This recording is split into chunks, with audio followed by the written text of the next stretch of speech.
काय प्रॉब्लेम्स आहेत किंवा त्यांच्यापासून तुम्हाला काय त्रास होतो हे तुम्हाला सांगायचं. तर माहित नाही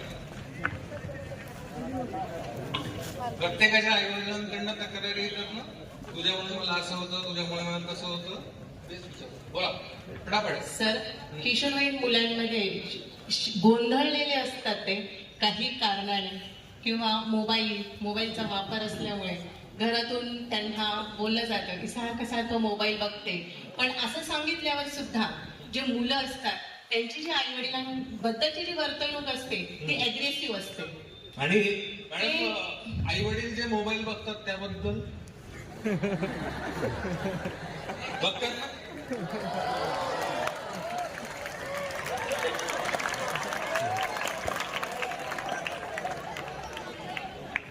आई वडिलांनी ठीक आहे, आई वडील काम आटोपल्यानंतर चेंज म्हणून ते मोबाईल बघत असते. नाही, पण माझी याला पूर्णपणे ऑब्जेक्शन आहे.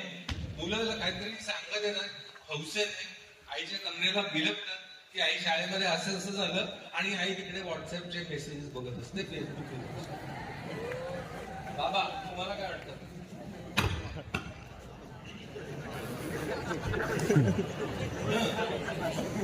नाही, मोबाईल बद्दलच बोला, आज सोडायचंच नाही मुली.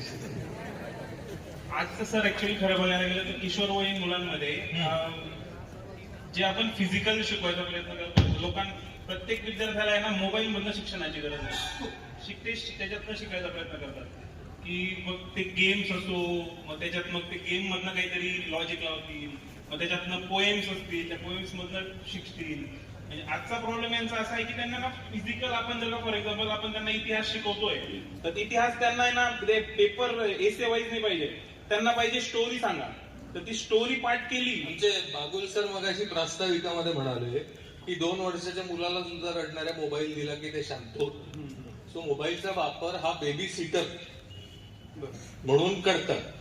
आमच्या क्लिनिकमध्ये आले, एका मुलाला तपासायचं असेल, दुसरा मुलगा किरकिर करत असेल तर त्याला आई वडील आपला मोबाईल देतात, तो बाहेर जाऊन बसतो.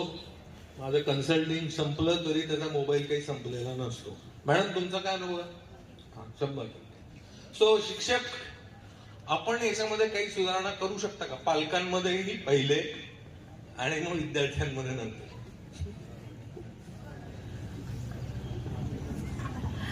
सर, मला असं वाटतं की आपण विद्यार्थ्यांशी पालकांना सांगायला पाहिजे की तुम्ही त्यांच्याशी सुसंवाद साधा. कसा?